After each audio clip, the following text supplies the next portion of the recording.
Ciao a tutti ragazzi, bentornati sul canale. Oggi vediamo a grande richiesta come smontare il terzo stop della 500L. In questo caso la mia vettura è una 500L Living, cioè quella a passo lungo, perciò sarà leggermente diverso rispetto alla 500 normale. Per il lavoro ci serve il classico coppapasta di Ikea, una chiave a cricchetto con un bussolotto da 8 mm, per evitare dei dadi da 8, e poi ci servirà o una spatola o un cutter affilato. Per prima cosa dobbiamo aprire il bagagliaio e subito sotto lo spoiler, dove c'è le plastiche, ci sono due dadi da 8. Andiamo a svitare i dadi con la chiave a cricchetto.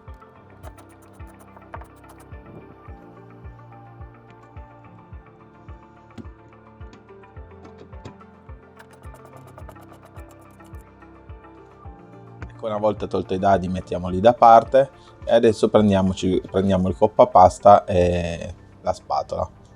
Con il coppapasta dobbiamo andare ad inserirlo in mezzo tra la carrozzeria e il terzo stop e dobbiamo spingere verso l'esterno in modo da sfilare il terzo stop. Ora, nel caso della 500L Living come la mia, si fa in questo modo.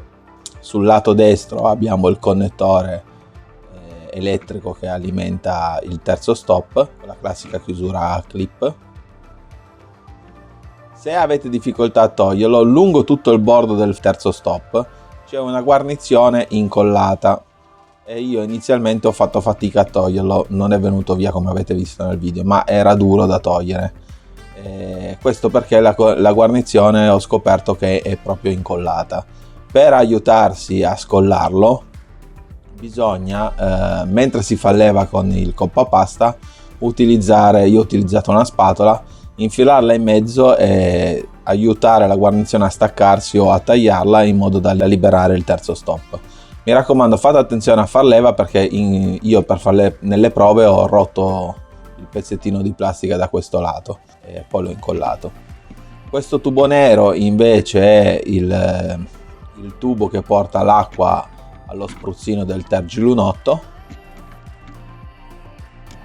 Staccato dalla sua sede c'è il codice di ricambio della Fiat, che è questo qui. Per andare a rimontare andiamo a rincastrare il tubo nero che porta l'acqua al tergilunotto e poi andiamo a reinserire prima dalla parte del connettore destro il terzo stop e poi facciamo combaciare le viti all'interno dei fori presenti. Solleviamo il baule ulteriormente e andiamo a riavvitare i dadi da 8.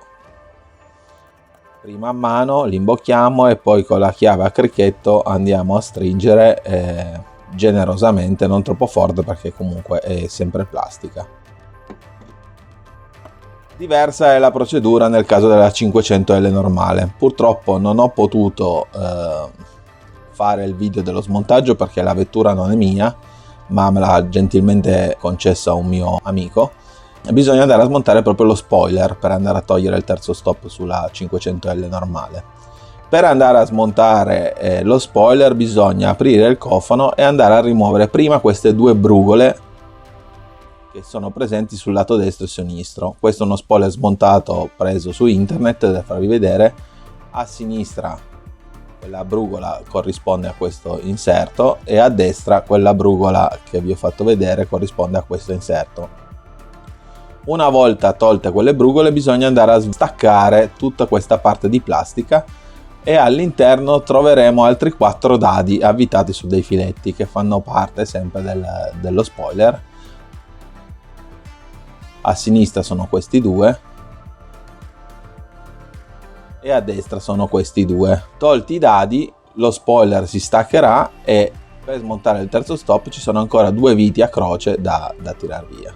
Questo è tutto. Se il video l'avete trovato utile lasciate un commento e un mi piace. Grazie e alla prossima.